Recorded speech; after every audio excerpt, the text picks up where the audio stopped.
I think China has been a bit tired of Taiwanese people don't bite the bait. We find out what China is doing to influence Taiwan's elections. The economy, technology, and nuclear power. Taiwan's presidential candidates are starting to talk policy. Become a semiconductor technician in just 10 days? Well, that's what one program here in the U.S. state of Arizona is offering, and we're here to check it out. Plus, can you hold your breath for 4 minutes? We meet someone who can.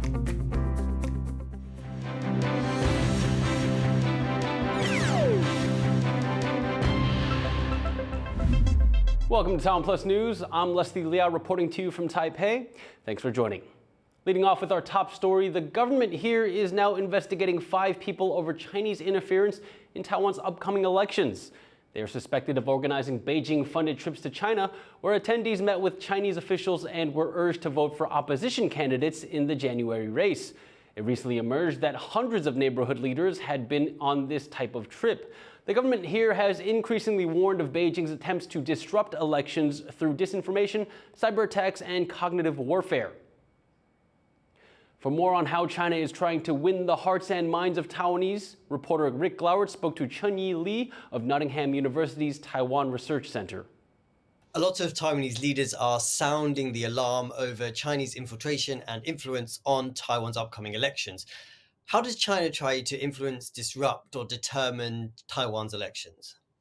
Every 4 years Taiwan had an election, China would have some military exercise around the island or across the Taiwan Strait, trying to intimidate Taiwanese people. Every time it's actually resolved or received counter effect to actually prompt the opposition party DPP more successful. So in that sense, I think China learned that military exercise actually didn't bring the outcome they would like to have. China still is trying to infiltrate in Taiwan, that's for sure. It's just that they wouldn't do that, obviously, as sending over the fighter jet, buying or sanctioning Taiwan. But you just can't really be unaware of China's trying to manipulate Taiwanese audience in terms of the web message of through live, through also the news of the China's infiltration.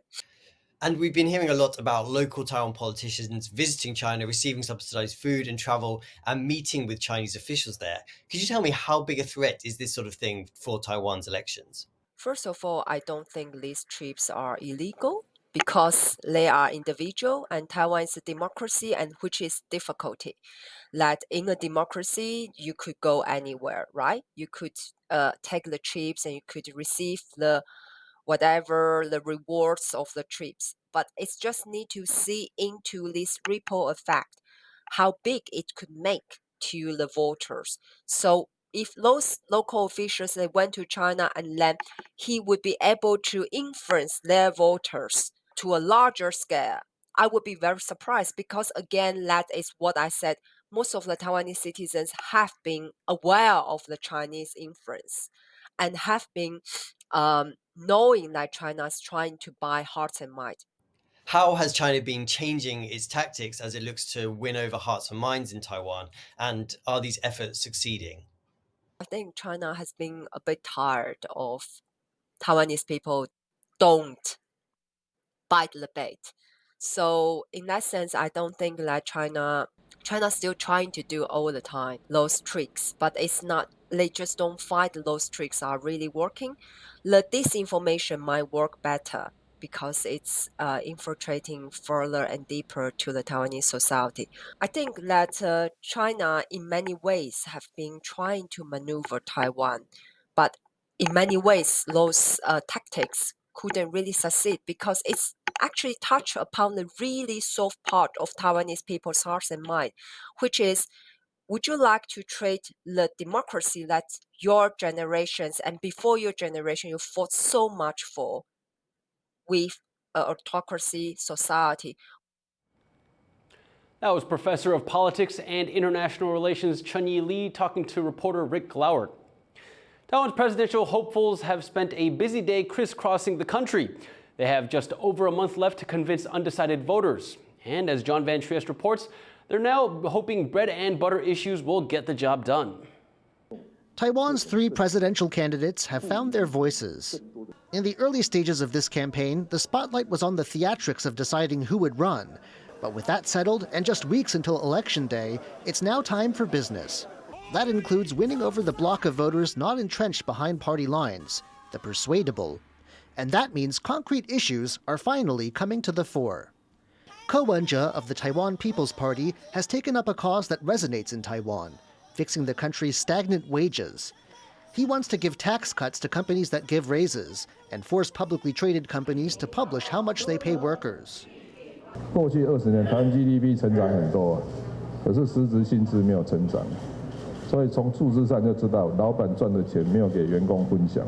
It's part of a 4-point economic plan that also includes giving more time off for workers, a reform of the pension system, and boosting the workforce by bringing in migrant workers and encouraging retirees to go back to work.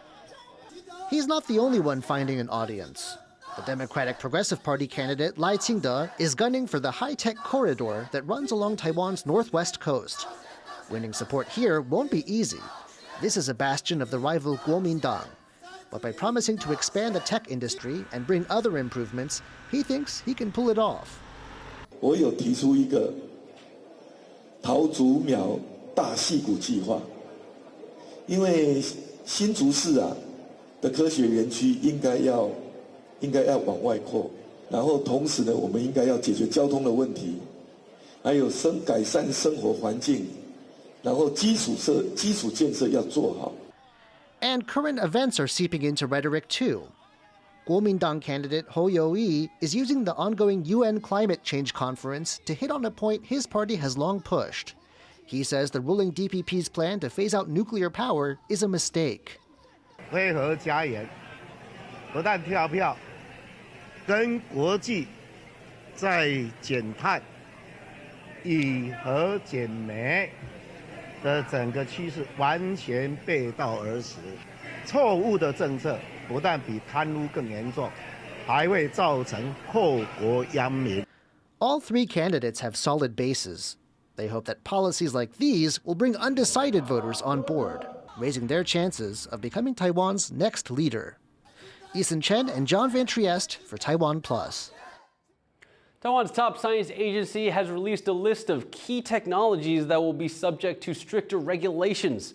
Key technologies refer to tech that would harm national security if exported to China. They cover 5 key industries, including defense, aerospace, and semiconductors.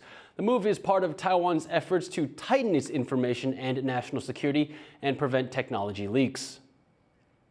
Speaking of technology, trained to be a high-tech chips technician in 10 days? It may sound too good to be true, but a community college in the U.S. state of Arizona is doing just that. Joyce Tseng visits the school that's pulling talent from places you'd least expect.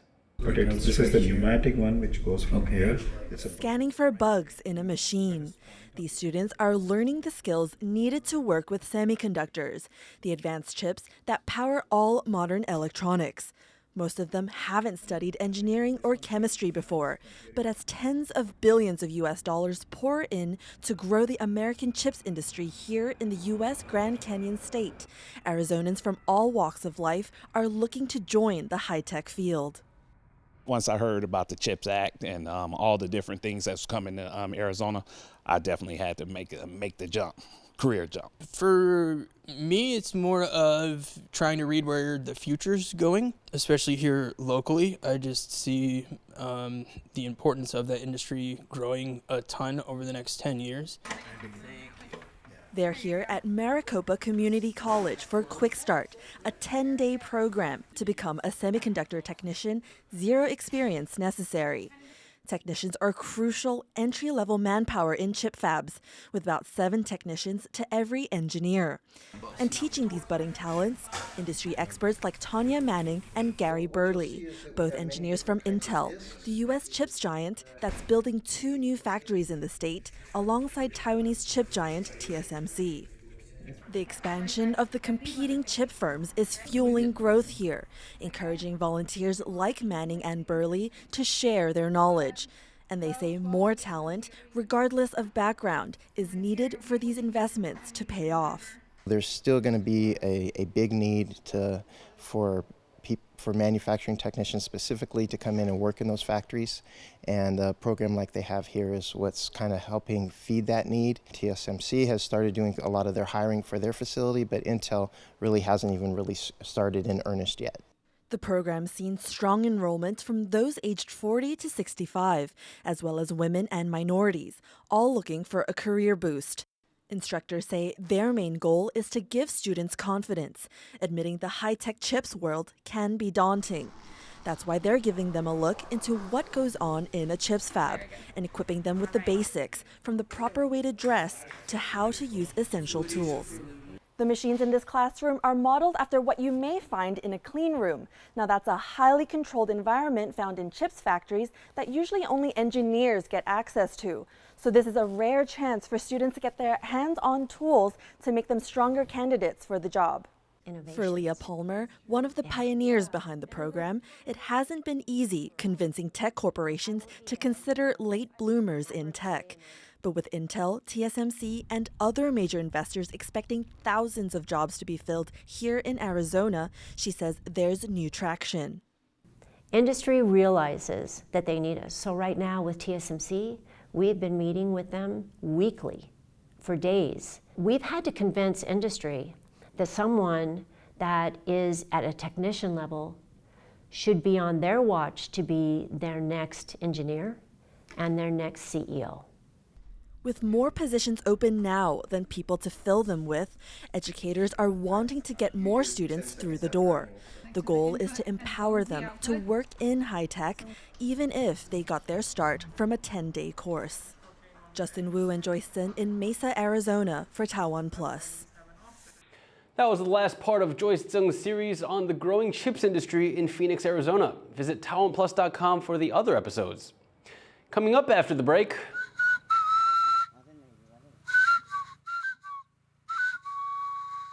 the Indigenous communities standing up for the environment. Stay tuned.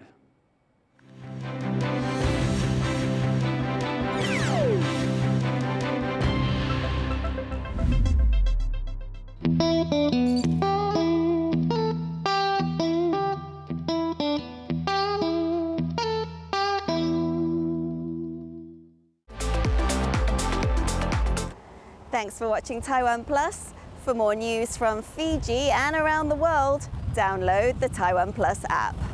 This is the story of how Lithuania became Taiwan's little big best friend. Moscow, Pekin, Moscow, Pekin. I remember this song.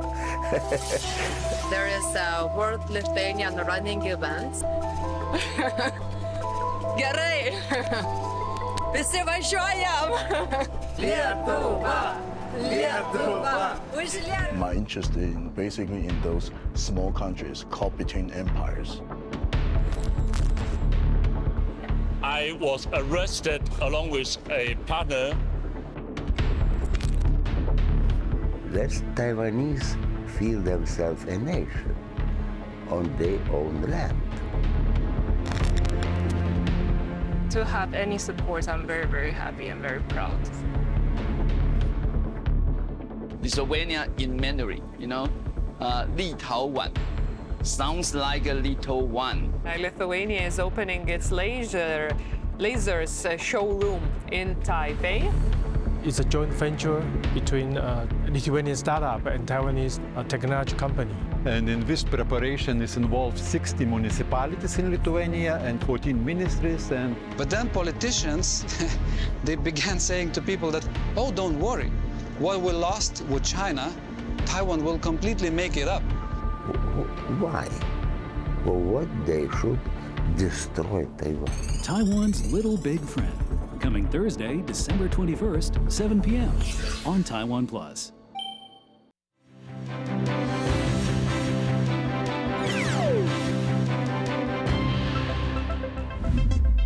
Welcome back. You're watching Taiwan Plus News.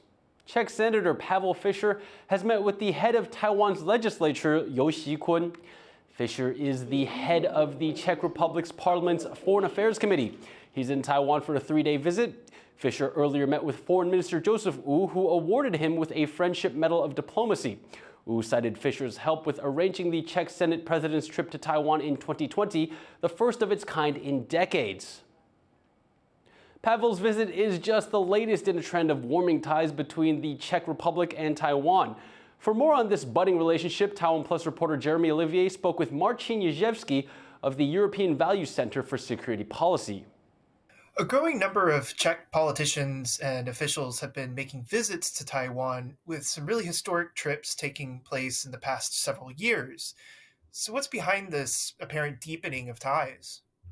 At normative level, the Czech Republic has sought to build on the legacy of Václav Havel, the first democratic president of the Czech Republic, who was a tremendous supporter of Taiwan, and the foreign policy orientation of the Czech Republic has changed to include efforts to cooperate more closely with like-minded democratic partners, among which is Taiwan.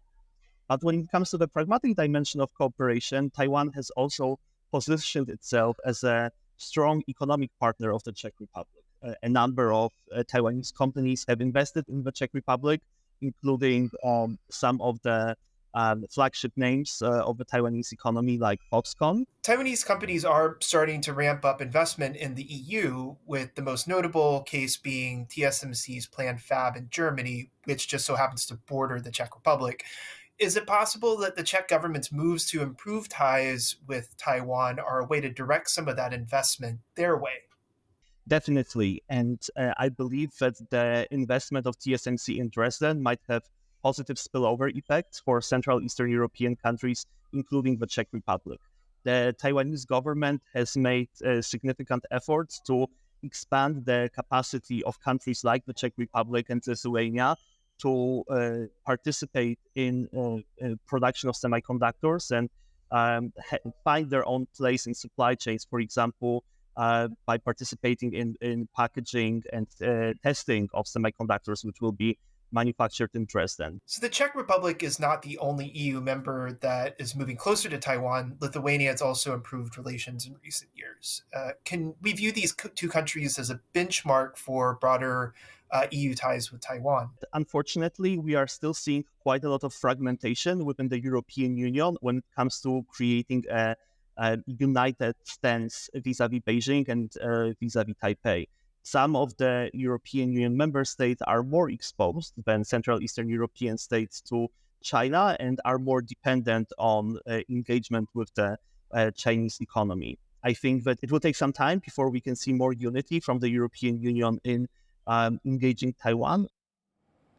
That was the European Value Center's Marcin Jezewski speaking with TaiwanPlus reporter Jeremy Olivier. At least 13 people are dead in southern India after Cyclone Migam brought powerful wind and rain to the region. Some coastal villages were left underwater while the city of Chennai saw waist-deep flooding. Peak winds reached 110 kilometers an hour. The storm has weakened since making landfall Tuesday, but authorities are bracing for more heavy rain to come. Carbon markets are a major topic of discussion at the UN's COP28 climate summit in Dubai. But some indigenous communities do not welcome the projects they bring. Sally Ensign has more.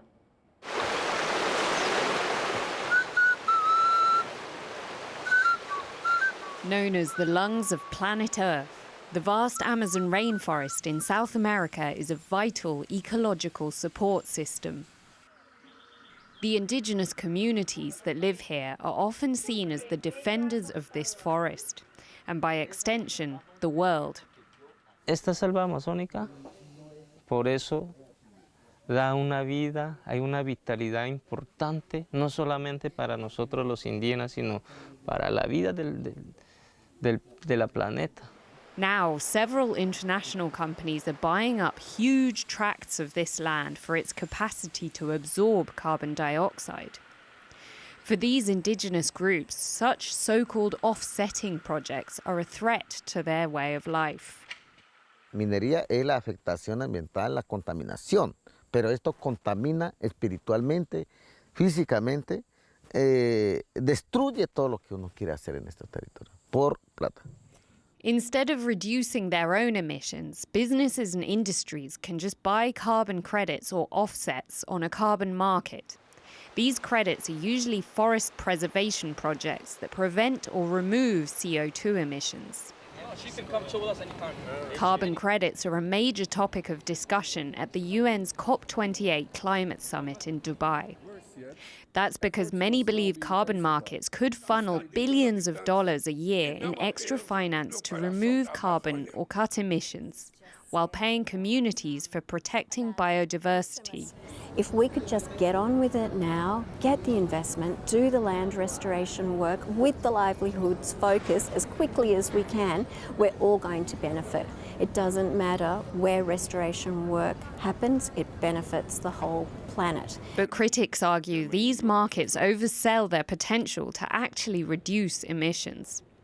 And these Amazonian indigenous groups see it as land theft that leads to conflict within and between communities. Últimamente nos dividimos, eso nos trajo muchas causas, muchos conflictos entre parientes. Nos dificultó mucho a seguir con nuestro trabajo como mujeres. Global carbon dioxide emissions are seeing record highs, and using markets to try to reduce them is a contentious issue. As the global climate challenge continues to grow, the people whose lives depend on this highly coveted territory may not want to put a price on it.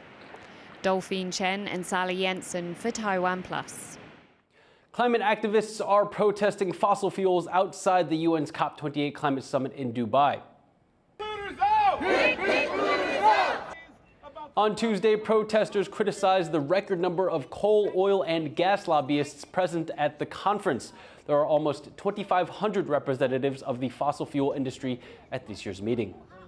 That if the fossil fuel industry is leading the negotiations in this space, that we'll come up with solutions that aren't going to mitigate climate change. Freediving legend Alexey Molchanov visited Taiwan for the first time this year to attend Deep Week, the world's biggest freediving festival. Our reporter Sandy Chi was there to meet him. This is the last breath Alexey Molchanov will take before descending over 100 meters into the ocean's depths and returning to the surface over 4 minutes later. The Russian is hailed as the world's best living freediver. In 2023 alone, Molchanov has set over 10 new freediving world records. The most daring of all was making this 156-meter descent with added weight. He then swam back up with the monofin in 4 minutes 27 seconds, all in one single breath. To date, Molchanov holds over 30 world records. Every year, I have some goals to set the records, and then you have some shortcomings and problems, and then you just find a way how to fix that. It's all about end result, and it very much depends on ability to execute in this moment with the best efficiency and not waste any oxygen. Molchanov began swimming at the age of 3 and started diving with his family when he was 5. Since then, freediving has been a central part of his life. And I think this adventure combined with challenge and freediving is like an exploration of yourself as well, of your own abilities to relax. So this combination of adventures and exploration was just something that hooked me, and I'm freediving since then. After diving and setting records all over the world, this year Molchanov traveled to Liao, a small island off the south coast of Taiwan, for the world's biggest freediving festival, Deep Week. It's the first time the event has been held in Taiwan. It's Molchanov's first time visiting Taiwan. The experience impressed him, especially his encounter with sea turtles. Lots of places to see underwater, like turtles. Yesterday I never seen turtles so friendly, and they were just next to me, and she was almost trying to intimidate me. During the week-long event, Molchanov talked about what it's like to be deep in the ocean, pushing himself to his limits. It can be a 100-meter dive, but if it's something it's not a best result for me, if it's 60, 70, 80% of my best result, then I can allow a bit of slack. I can allow a bit of thinking and wondering and dreaming. There's a lot of beauty, a lot of new sensations in terms of gravity, and then it's just beautiful to experience that. You focus on this experience in depth, and it's just enjoyable. He also shared with other freedivers his experiences and what the sport means to him. In freediving, it's being aware of what's going on around you, understanding the environment and understanding your own body, and being very sensitive to what's going on inside of you. This is the essence of freediving, like being sensitive, being aware, and understanding what is your limit. Freediving may seem to many like a dangerous extreme sport, but for Molchanov, it is about much more than the physical challenge. For him, it is fun, adventurous, and competitive. But most importantly, it's about diving deep within to better know yourself. Scott Huang and Sandy Chi for TaiwanPlus. Closing out with a bit of sports, Taiwan has beat Palestine to maintain a perfect start to the Asian Baseball Championship. Taiwan, the host nation, leads Group A with 2 wins from 2 games in the opening round. South Korea is second with 2 wins out of 3, while Palestine is third with 1 win and 2 losses. Hong Kong is bottom of the group with 2 defeats. In Group B, Japan and the Philippines have also won their first 2 games. Pakistan trails with 1 win from 3, while Thailand sits at the bottom of the group with 3 losses. That's about it for this edition of TaiwanPlus News. If you want more, well, you'll be happy to know TaiwanPlus has a website and social media you can check out for more. I'm Alexey Liao. Take care, and I'll see you next time.